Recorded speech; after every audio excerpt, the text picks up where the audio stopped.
بسم الله. تفضل يا شيخ. باب الآنية. بسم الله، الصلاة والسلام على رسول الله. اللهم اغفر لشيخنا وللحاضرين. باب الآنية هي الأوعية جمع إناء. لما ذكر الماء ذكر ظرفه.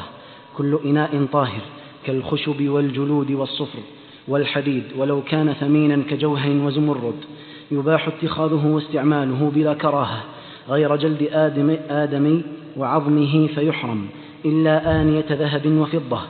طيب، المصنف هنا بدأ أولا بتعريف الآنية فقال هي الأوعية جمع إناء، وجمع الجمع أواني. أحسنت، أواني. قال لما ذكر الماء ذكر ظرفه، يعني هذا بيان لمناسبة ذكر باب الآنية هنا. وللآنية باب آخر مناسب تذكر فيه وهو باب الأطعمة. فلماذا ذكرها هنا؟ قالوا ذكرها هنا لكونها أسبق ولإمكان الإحالة عليها ولئلا ينسى، فذكروا هذا في توجيه ذكرها هنا، وهذا صنيع فقهاء الحنابلة وغيرهم. الأصل في الأواني الإباحة والأصل فيها الطهارة.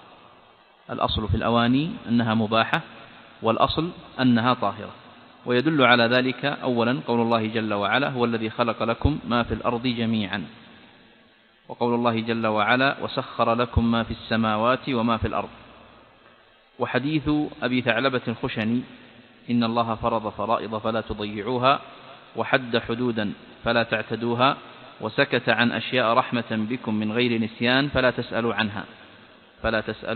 عنها.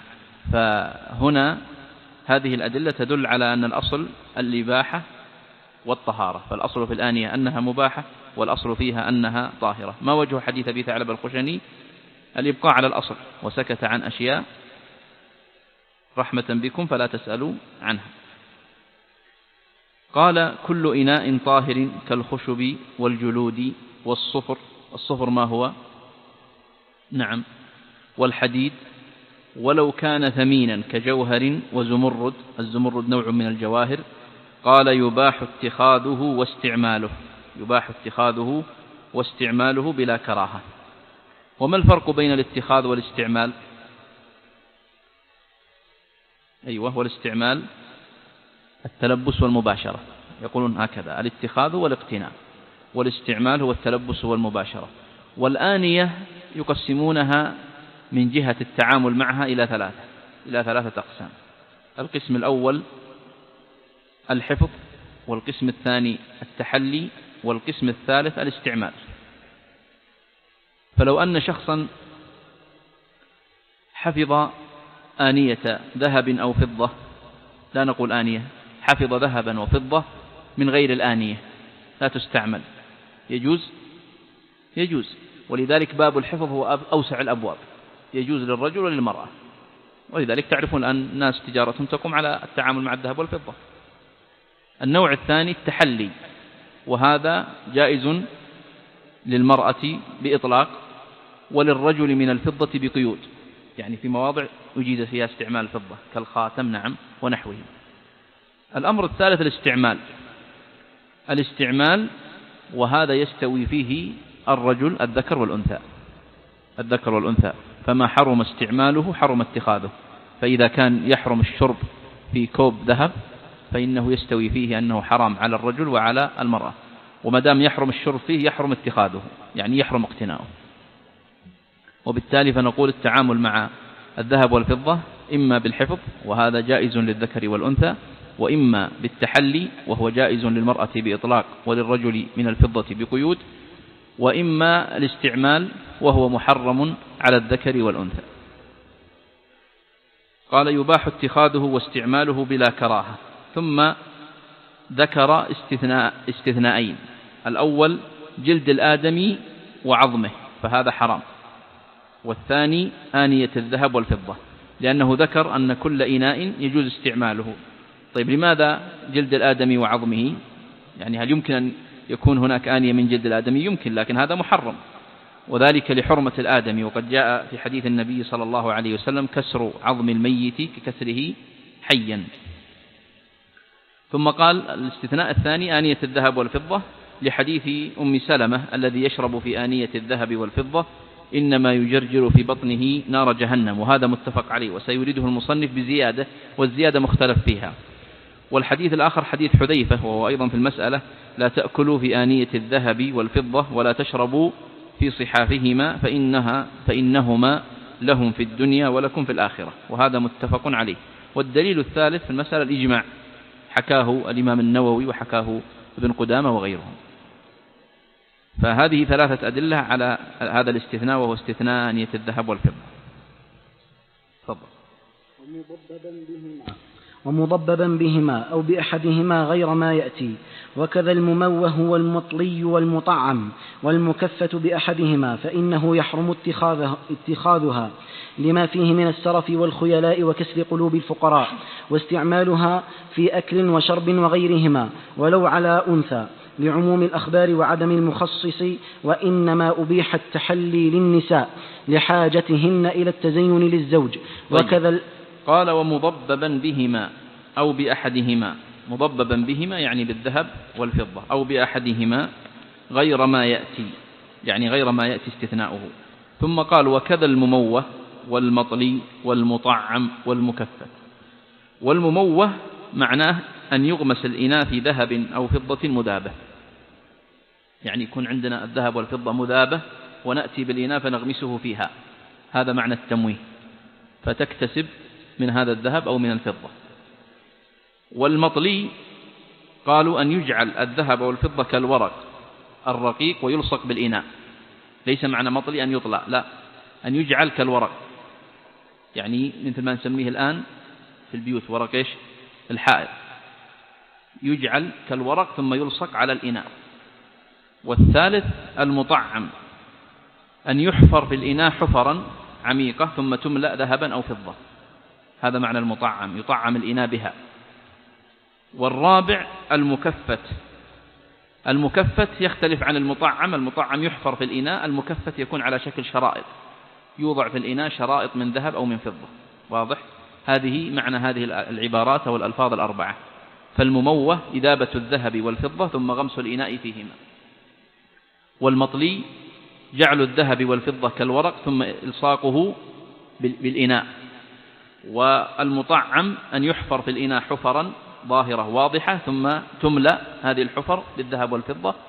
والأخير المكفت، أن يجعل الذهب والفضة على شكل شرائط ونحوها تلصق بالإناء. فهذه كلها ملحقة بما سبق في الحكم. قال فإنه يحرم اتخاذها، ثم ذكر علة التحريم لما فيه من السرف والخيلاء وكسر قلوب الفقراء، يعني ذكر علتين: الأول أن فيها إسرافا وخيلاء ومباهاة، والثاني أن فيها كسرا لقلوب الفقراء. ذكر أيضا بعض الفقهاء عللا أخرى، قالوا لأنه ورد في الحديث أنها للكفار في الدنيا وللمسلمين في الآخرة، وهذا نص الحديث: فإنها لهما في الدنيا ولكم في الآخرة. وذكروا علة رابعة لهذا، قالوا تضييق النقدين. إيش معنى تضييق النقدين؟ أي نعم، يعني الذهب والفضة إذا جينا استعملناها في الأواني صارت قليل استعمالها، إذا احتجنا ضرب الذهب والفضة كنقود ما عاد حصلنا لأنه ودينا كلها على الذهب والفضة، هذا معنى تضييق النقدين. وبالتالي يقل النقد ويغلي ويصبح هناك مغالاة في ثمنه، ويصبح هناك إيش؟ مغالاة. فهذه 4 علل ذكرت في هذا السبب. ذكر المصنف علتين: السرف والخيلاء، وثانيا كسر قلوب الفقراء، وأضفنا علتين وهي لأنها للكفار في الدنيا وللمسلمين في الآخرة كما هو نص في الحديث، وتضييق النقدين. وقلنا معنى تضييق النقدين أن إذا استعملنا الذهب والفضة في الآنية قل عندنا النقد، ومع أن النقد يحتاج إليه أكثر. تعرفون قديما إلى العصور الحاضرة كانت النقود تضرب من الذهب والفضة، يعني تؤخذ من الذهب والفضة، ما كان في نقود ورقية مثل الآن. ثم قال واستعمالها في أكل وشرب وغيرهما. غير الأكل والشرب مثل يمكن استعمال الإناء في غير الأكل والشرب. أيوة، الوضوء استعمالها كالوضوء أحسنت وغيرها. ولو على أنثى، هل لو هنا خلافية إشارة خلاف ولا لا؟ لا، هذه يسمونها دفع التوهم، ولذلك ذكرنا أن لو ليست دائما إذا وردت أنها تكون خلافية، لا، إنما هنا لدفع التوهم. يعني من كان يتوهم أنها تباح للأنثى على اعتبار أن الأنثى يجوز لها التحلي، نقول هنا لا، هذه يستوي فيها الذكر والأنثى في الحكم. قال لعموم الأخبار وعدم المخصص، وإنما أبيح التحلي للنساء لحاجتهن إلى التزين للزوج. وكذا الآلات كلها يعني إذا كانت من الذهب أو الفضة فإنها محرمة. تفضل. وكذا الآلات كلها كالدوات والقلم والمسعط والقنديل والمجمرة والمدخنة حتى الميل ونحوه، وتصح الطهارة منها. طيب، الدواه والقلم معروفة، والمسعط الذي يجعل فيه السعوط، نعم. ويقولون المسعط هنا جاء بالضم، وهو خلاف القياس أن اسم الآلة يكون إيش؟ مكسور، ولذلك قال بعد المجمرة المدخنة، فاسم الآلة دائما يكون مكسور، وإنما جاء هنا بالضم، قال وهو من النوادر التي جاءت بالضم، مع أن القياس أن يكون بالكسر في اسم الآلة. نعم. قال حتى الميل ونحوه. تفضل.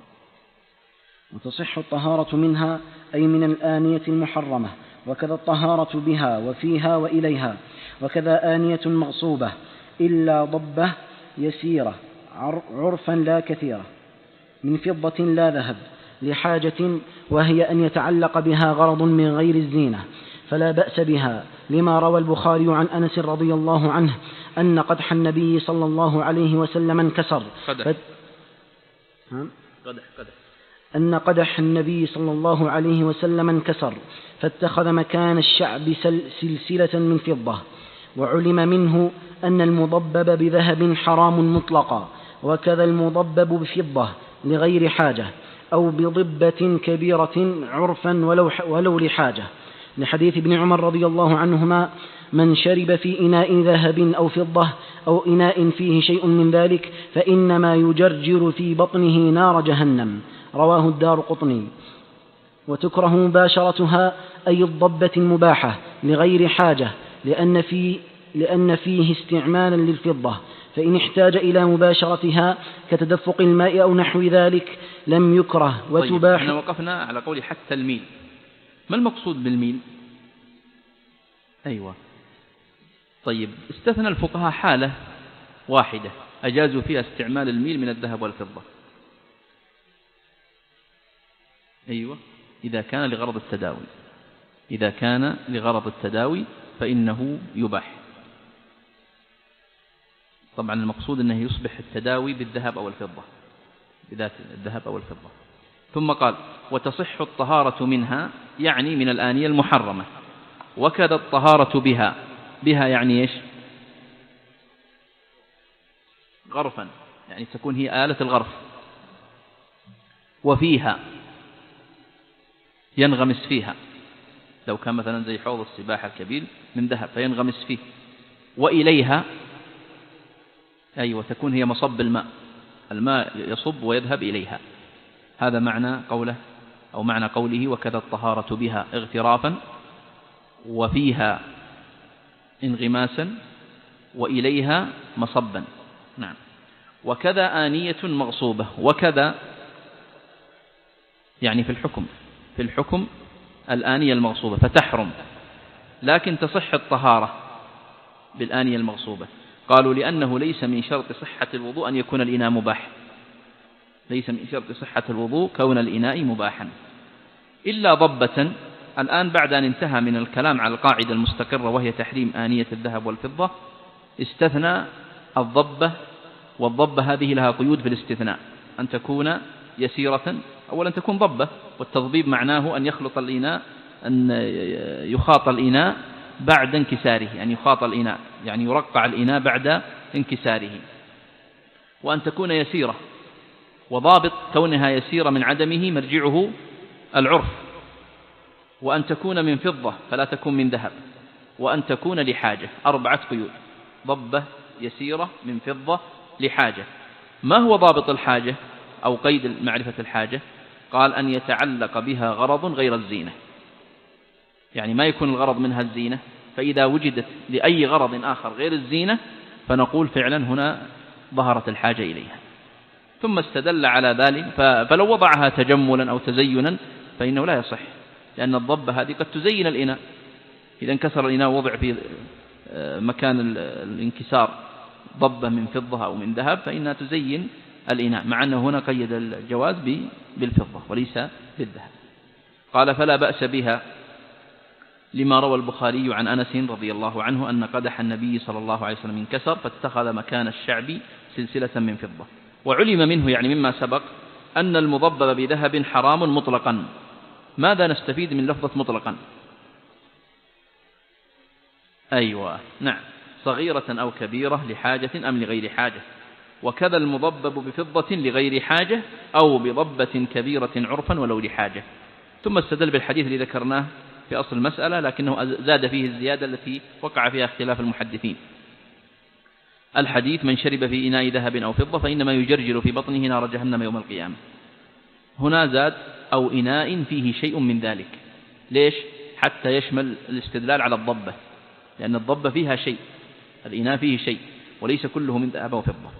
وهذه الزيادة مختلف في صحتها، ولذلك تجدون المحقق هنا قال المشهور عن ابن عمر في المضبب موقوفا عليه. طبعا هذا أيضا أعله الذهبي وابن حجر والألباني أعله هذا الحديث بزيادته هذه. ثم قال وتكره مباشرتها، مباشرة الضبة المباحة لغير حاجة، لأن فيها استعمالا للفضة من دون حاجة، فإن احتاج إلى مباشرتها كتدفق الماء أو نحو ذلك لم يكره. وتباح آنية الكفار إن لم تعلم نجاستها ولو لم تحل ذبائحهم كالمجوس، لأنه صلى الله عليه وسلم توضأ من مزادة مشركة. طبعا ما المقصود بالآنية هنا؟ الآنية المصنوعة من إيش؟ من ذهب. لا، من الجلد. المقصود بالآنية هنا الآنية المصنوعة من جلد. فإذا كانت الآنية مصنوعة من غير الجلد فما الرأي فيها؟ يعني جائزة. نعم، ليس الكلام في الآنية المصنوعة من غير الجلد، هذه تجوز من الكافر ومن المسلم ومن المجوسي ومن النصراني ومن غيره. إنما المراد هنا والكلام في ماذا؟ في الآنية المصنوعة من الجلد. قال وتباح آنية الكفار. طبعا المصنف هنا أطلق الكفار مطلقا، يهودا أو نصارى أو مجوس أو وثنيين أو غيرهم، وقيد الإباحة بقيد إن لم تعلم نجاستها، فأما إذا علمت نجاسة آنيتهم فلا. ثم قال ولو لم تحل ذبائحهم، لو هنا إشارة للخلاف، فإن من الفقهاء وهي رواية في المذهب أن الذين تحل آنيتهم أو تباح آنيتهم هم من أهل الكتاب فقط، اليهود والنصارى دون غيرهم من الكفار. تفضل.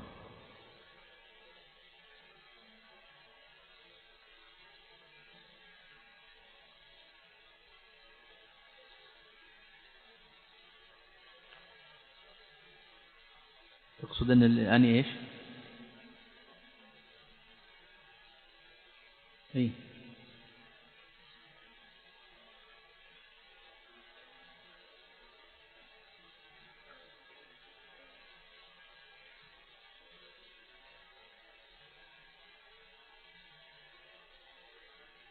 هذه إذا علم نجاستها خلاص، المصنف خرجنا من العلم بنجاستها، قال إن لم تعلم نجاستها.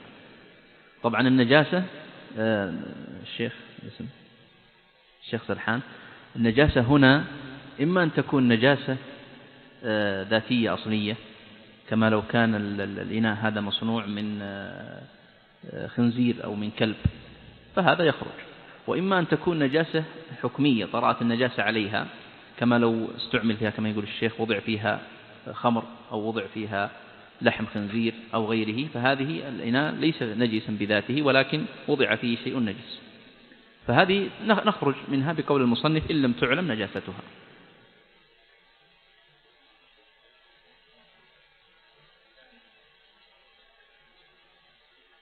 إيه؟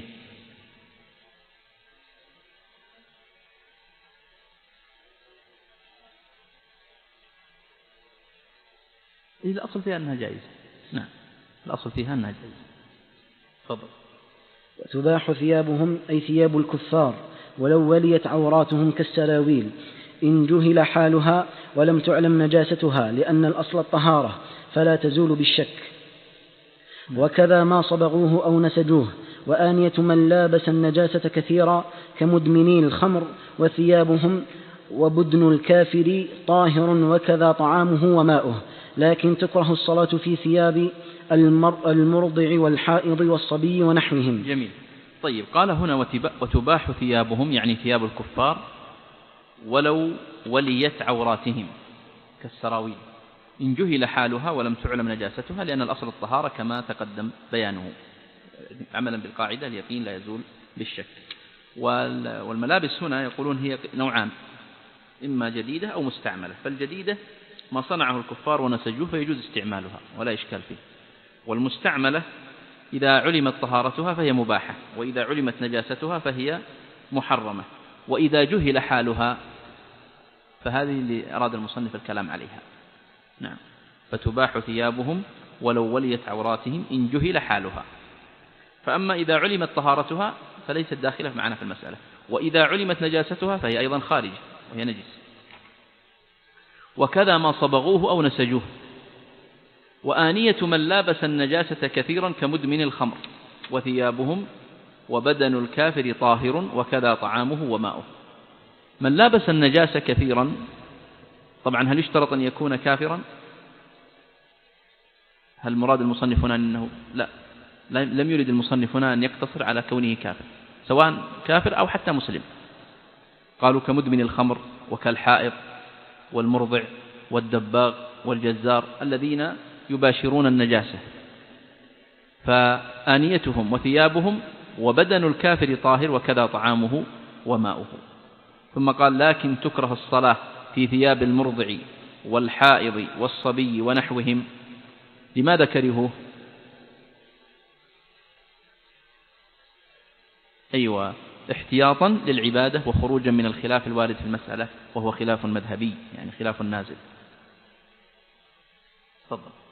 ولا يطهر جلد ميتة بدباغ. روي عن عمر وابنه وعائشة وعمران بن حصين رضي الله عنهم. وعمران بن حصين رضي الله عنهم.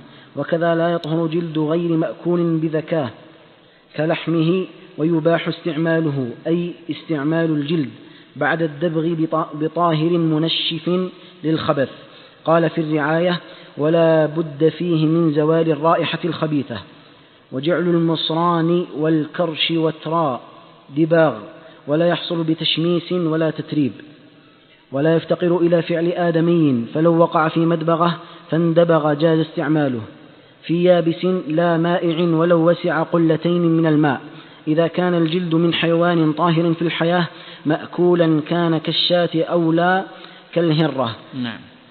طيب، الآن تكلم عن مسألة طهارة الجلد، جلد الميتة بالدباغ. أولا، الميتة ما معناها؟ يقولون هي ما مات حتف أنفه أو ذكي ذكاة غير شرعية، فيدخل في الميتة ما مات بنفسه، هذا حتف أنفه يعني بنفسه.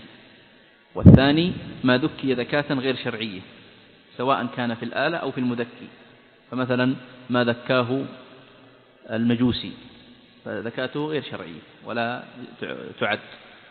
وأيضا ذكروا فيه ما كان نجس العين ولو ذكي، فإنهم يعتبرون في حكم الميتة حكما وليس حقيقة. ثم الجلد يقسم إلى 3 أقسام، أو له 3 أحوال. الحالة الأولى أن يكون من حيوان طاهر مأكول مذكى، أن يكون من حيوان طاهر مأكول مذكى، فما حكمه؟ بالإجماع، فهذا طاهر بالإجماع. ثانيا أن يكون الجلد من ميتة ولم يدبغ، فهذا نجس بالإجماع. الثالث أن يكون من ميتة وقد دبغ، وهذا مختلف فيه من جهتين: من جهة الجلد يطهر بالدباغ وقيل لا يطهر، ومن جهة ما هو الحيوان الذي إذا مات طهر جلده بالدباغ. واضح؟ أعيد هذه المسألة، أقول الجلد يقسم إلى 3 أقسام: ما كان من حيوان طاهر مذكى ودبغ فهذا طاهر بالإجماع. الثاني ما كان من ميتة ولم يدبغ فهذا نجس بالإجماع. والثالث ما كان من ميتة ودبغ، ما كان من ميتة ودبغ فهذا مختلف فيه من جهتين: من جهة هل الدباغ يطهر جلد الميتة، وإذا قلنا يطهر فما هي التي أو فما هو الحيوان الذي يطهر جلده بالدباغ؟ كل جلد حيوان ولو كان من السباع، هذا قول الظاهرية. وقول آخر جلد ما كان طاهرا في الحياة، وبعضهم قال جلد الميتة المأكول. والمصنف هنا قصره على إيش؟ على المأكول. نعم، ولا يطهر جلد ميتة بدباغ يعني مأكول اللحم، هذا مراد المصنف هنا، ولذلك قال ولا يطهر جلد ميتة بدباغ. ثم قال روي عن عمر وابنه وعائشة وعمران بن حسين، كأنه يقول المستند في هذا آثار عن الصحابة. والأثر الذي عن عمر رضي الله عنه ضعف عند أهل الحديث، وأما أثر ابن عمر فهو صحيح، وكذا أثر عائشة. الأثر عن ابن عمر وعن عائشة صحيح عند البيهقي وعند عبد الرزاق وغيرهم. طيب، ما هي أدلتهم على أن جلد الميت لا يطهر بالدباغ؟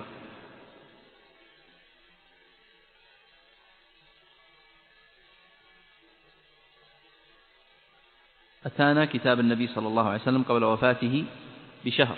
حديث من هذا؟ ابن عكيم، ألا تنتفعوا من الميتة بإهاب ولا عصب.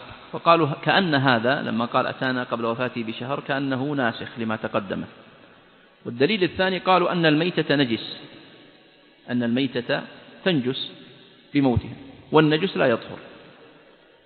لا يطهر بدبغه، كما قال الله جل وعلا قل لا أجد فيما أوحي إلي محرما على طاعم يطعمه إلا أن يكون ميتة، فدل على أن الميتة نجسة. ثم قال وكذا لا يطهر جلد غير مأكول بذكاه كلحمه. طبعا تعرفون الرواية الثانية في المذهب أن جلد الحيوان المأكول اللحم إذا دبغ فإنه يطهر، واستدلوا على ذلك بجملة من أحاديث ميمونة رضي الله عنها أن النبي صلى الله عليه وسلم قال لها هل انتفعتم بإهابه، وحديث أيما إهاب دبغ فقد طهر. ولفقهاء الحنابلة عدد من أوجه التعامل مع التعارض بين هذه الأحاديث، فمنهم من تعامل بالجمع فقالوا حديث ميمون أو حديث أيما إهاب دبغ فقد طهر، هذا يحمل على ماذا؟ أي نعم. والحديث الأخرى تحمل إباحة الاستعمال. ومنهم من قال بالنسخ، منهم من جاء لإزالة التعارض بالنسخ، فقالوا حديث عبد الله بن عكيم ناسخ لما سبقه من أحاديث، بدليل أنه حدده أتانا كتاب النبي صلى الله عليه وسلم قبل وفاته بشهر. ثم قال ويباح استعماله، يعني شروط إباحة استعمال جلد الميتة قال أن يكون بعد الدبغ بطاهر منشف، وأن يكون في يابس، وأن يكون الحيوان طاهرا في الحياة. أن يكون بعد الدبغ من حيوان طاهر في الحياة، وأن يستعمل في اليابسات. قال في الرعاية يعني الكبرى لابن حمدان، هذا كتاب الرعاية الكبرى لابن حمدان، ولا بد فيه من زوال الرائحة الخبيثة، يعني حتى إذا أردنا نستعمله لا بد فيه من زوال الرائحة الخبيثة، لأن الرائحة دليل على بقاء النجاسة. وجعل المصران والكرش وترا أو وترا دباغ، وجعل المصران والكرش وترا. المصران معروفة والكرش معروفة، ويقولون الكرش تستعمل لكل مجتر من الحيوان، الإنسان يستعمل له المعدة، والحيوان يقال له الكرش. قال وترا، وترا يعني إيش؟ ليست وترا، كالقوس. نعم كالقوس. قال وجعل المصران والكرش وترا دباغ، أي أنها تنشف وتجعل كالحبال، تجعل كالحبال، فيعتبر هذا دبغ لها. ولا يحصل إيش؟ الدبغ بتشميس، يعني التشميس غير كافي في الدبغ، ولا تتريب، بل يكون الدباغ بمادة الدبغ المعروفة. قالوا كالقرض والشث مع الماء، لأنه جاء في حديث النبي صلى الله عليه وسلم يطهرها الماء والقرض، فهذا الذي يكون به الدبغ، يعني نستعمل الأدوات الخاصة بالدبغ. فأما التشميس أو التتريب واستعمال التراب أو الشمس فلا. ولا يفتقر إلى فعل آدمي، فلو وقع في مدبغة فاندبغ جاز استعماله. لماذا؟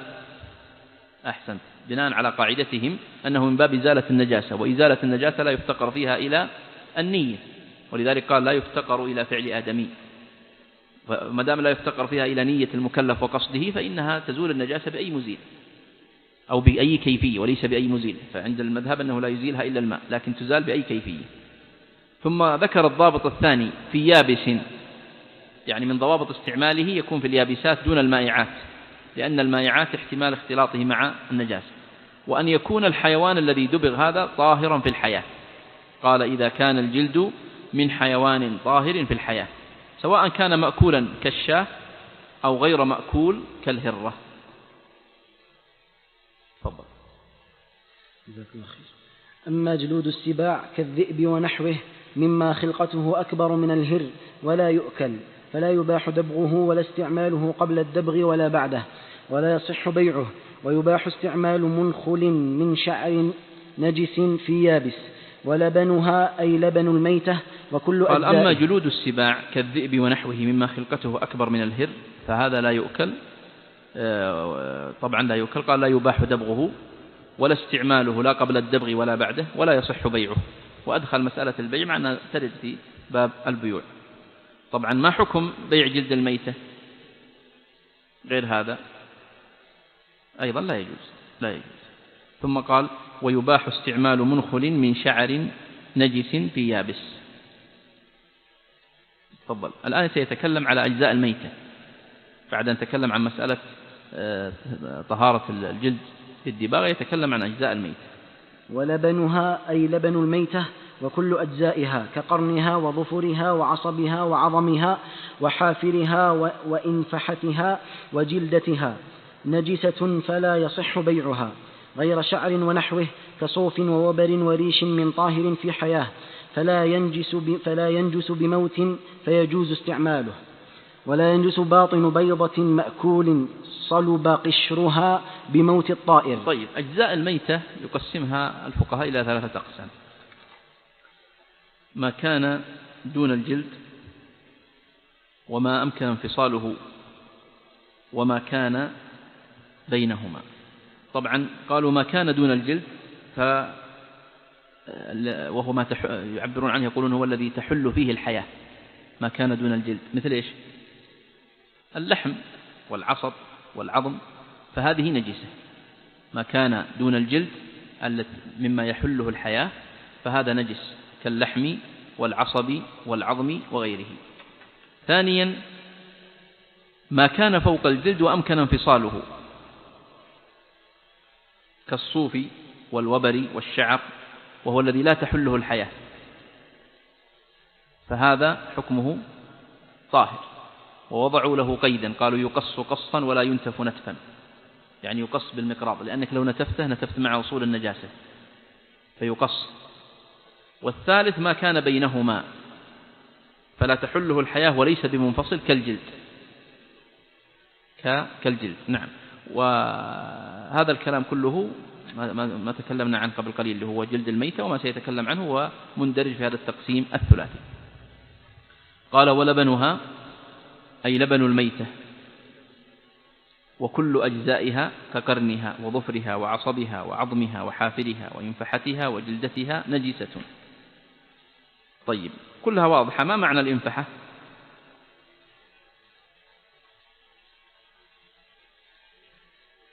أيوة، أحسنت.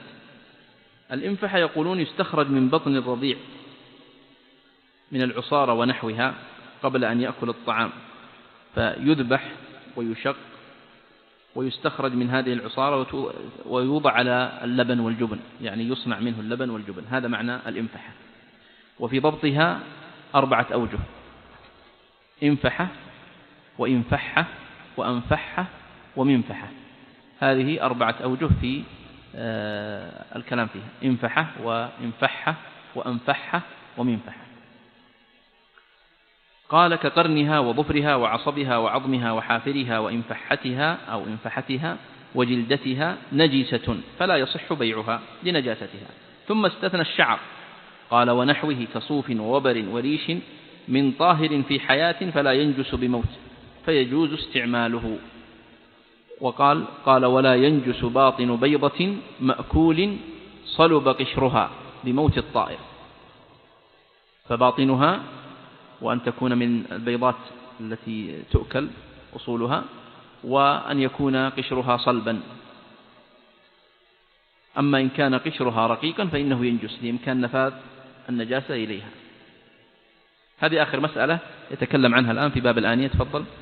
وما أبين من حيوان حي فهو كميته طاهرة ونجاسة، فما قطع من السمك طاهر، وما قطع من بهيمة الأنعام ونحوها مع بقاء حياتها نجس غير مسك وفأرته والطريدة وتأتي في الصيد. نعم، هذه آخر مسألة، وهي ما أبين من حيوان حي فهو كميته طهارة ونجاسة وحلا وحرمة. طهارة ونجاسة وحلا وحرمة. فمثلا الآدمي ما حكمه؟ طاهر حرام، صحيح؟ فميتة الآدمي طاهر وحرام لأنه لا يجوز أكله. وإذا جئت إلى السمك طاهر حلال، طاهر حلال، ومثله الجراد والذباب طاهر إيش؟ حرام، طاهر حرام، لأن ميتة الذباب طاهرة ولكنه حرام لا يجوز أكله. الشاة نجس، ميتتها نجس حرام، نجس حرام. فإذا أردت أن تطبق القاعدة خذ أنواع من ما يمكن انطباق القاعدة عليه وتجدها بهذه الكيفية، إما طاهر حرام أو طاهر حلال أو نجس حرام ونحو ذلك، أو طاهر حرام.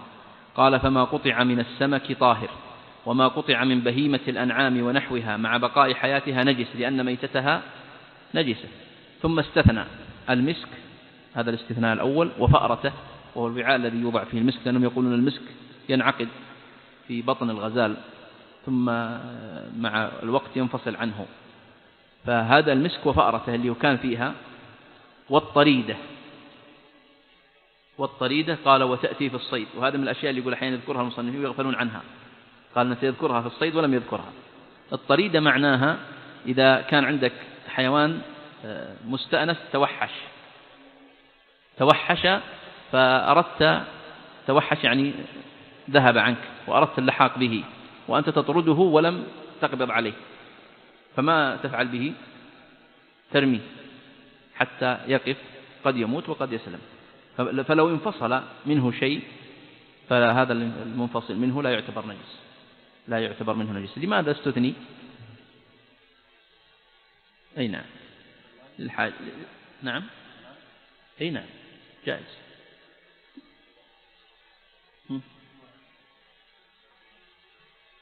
إذا توحش، طبعا إذا توحش وصار صيدا فإن تعرف أن بيأتينا أصلا في باب الصيد أن الصيد لو أطلقت عليه كلبا معلما أو صقرا معلما أو رميته بسلاح أو نحوه وذكرت اسم الله فإنك تأكل منه حتى وإن مات. نعم. بهذا نكتفي إن شاء الله، فقط نذكر الضوابط حتى ما ننساها في الآنية. الضابط الأول: الأصل في الأواني جواز اتخاذها واستعمالها إلا ما استثناه الشارع. الأصل في الأواني جواز اتخاذها واستعمالها إلا ما استثناه الشارع، وهي آنية الذهب والفضة والمغصوب. الضابط الثاني: الأصل في أواني الكفار وثيابهم، الأصل في أواني الكفار وثيابهم طهارتها ما لم تعلم نجاستها. الضابط الثالث: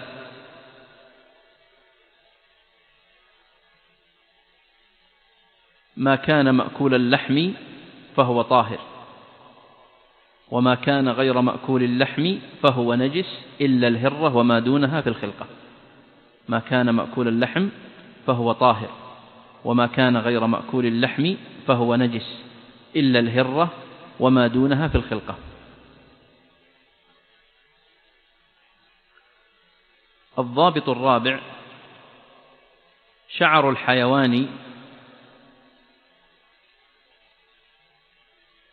وظفره في حكم المنفصل عنه لا المتصل به، في حكم المنفصل عنه لا المتصل به.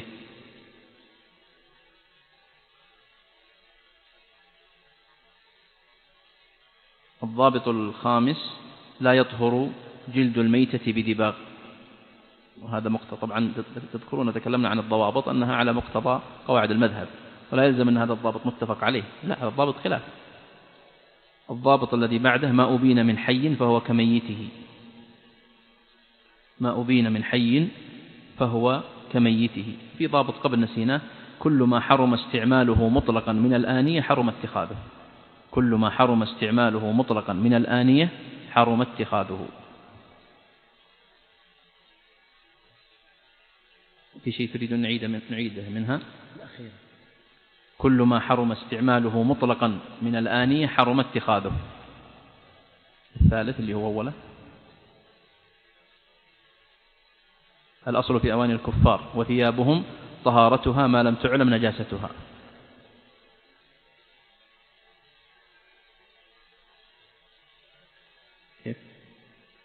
الرابع: شعر الحيوان، شعر الحيوان وظفره في حكم المنفصل عنه لا المتصل به. الثاني: أيوة، ما كان مأكول اللحم فهو طاهر، وما كان غير مأكول اللحم فهو نجس إلا الهرة وما دونها في الخلقة. يعني حتى تعرف هل تحكم على هذا الحيوان بأنه طاهر ولا نجس، فمأكول اللحم حيوان طاهر، طبعا نتكلم عنها في حال الحياة، أما ميتة هذا تكلمنا عنها قبل قليل أنها نجسة. مأكول اللحم ميتة نجسة، صح ولا لا؟ لكن نحن نتكلم عن حال الحياة، هو طاهر مأكول اللحم. وما كان غير مأكول اللحم فهو إلا الهرة وما دونها في الخلقة، لأن النبي صلى الله عليه وسلم قال في الهرة: إنها ليست بنجس، نص في الحديث: إنها من الطوافين عليكم والطوافات.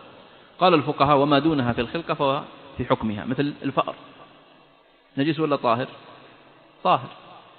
ولذلك فرق الفقهاء إذا وقع الفأر في السمن أو في الزيت أو في مائع عموما، قالوا أن النبي صلى الله عليه وسلم قال: ألقوه وكلوا سمنكم. هذا إذا كان جامدا. فأما إن كان مائعا فإنه يلقى كله، فدل على اعتبار أنه في بعض الصور يؤكل ولا يلقى أنه طاهر في الفأر. يعني بقي شيء من الضوء اللي هو أعطني أولا، إني ترى هنا: كل ما حرم استعماله مطلقا من الآنية حرم اتخاذه. كل ما حرم استعماله مطلقا من الآنية حرم اتخاذه.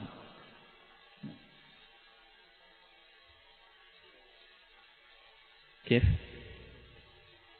احنا ما ذكرناه لأنه سيأتي في البيوع، فتركنا الحديث عن تعرفون من شروط البيع الشرط الرابع والثالث أن يكون مباحا. والله أعلم، وصلى الله وسلم على نبينا محمد وعلى آله وصحبه أجمعين. إن شاء الله الدرس القادم نبدأ في باب الاستنجاء.